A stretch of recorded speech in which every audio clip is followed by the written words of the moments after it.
আজকে সিলেটের বক্তৃতা আমি পড়লাম। তিনি বলেছেন জামাত ইসলামী নাকি জান্নাতের টিকিট বিক্রি করছে।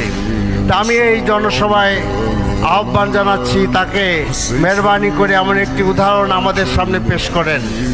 রসুল মকবুল সাল্লাল্লাহু আলাইহি ওয়াসাল্লাম বলেছেন, কোনো মানুষ তার শুধুমাত্র তার আমল দ্বারা জান্নাতে প্রবেশ করতে পারবে না।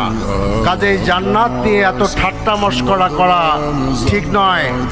তিনি ফতোয়া দিয়েছেন যে জামাত ইসলামের লোকেরা নাকি কুফরি করছে। বিষয়টা খুব ভালো। 17 বছর পরে লন্ডন থেকে একজন মুফতি এসেছেন আমাদের দেশে। তিনি আমাদের মুসলমানদেরকে কুফরি আখ্যা দিচ্ছেন। আমরা একটি নতুন বাংলাদেশ চাই, যে রাজনীতিবিদরা ভারতের আশীর্বাদ দিয়ে দেশ শাসন করতে চায় এমন শাসক আমরা চাই না। যে বাংলাদেশের হাতিকে হত্যা করা হয় সেই বাংলাদেশ আমরা চাই না।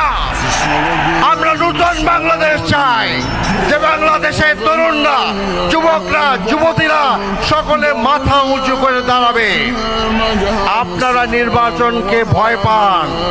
ভয় পাওয়ার কারণে আপনার শাহজালাল ইউনিভার্সিটি নির্বাচনকে বন্ধ করে দিয়েছেন।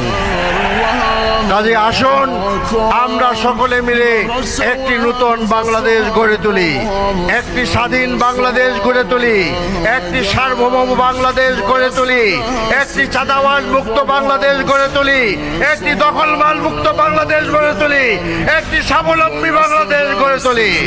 ইনশাআল্লাহ আগামী বাংলাদেশ হবে একটি সুখ সমৃদ্ধ ন্যায় ও ইনসাফের বাংলাদেশ।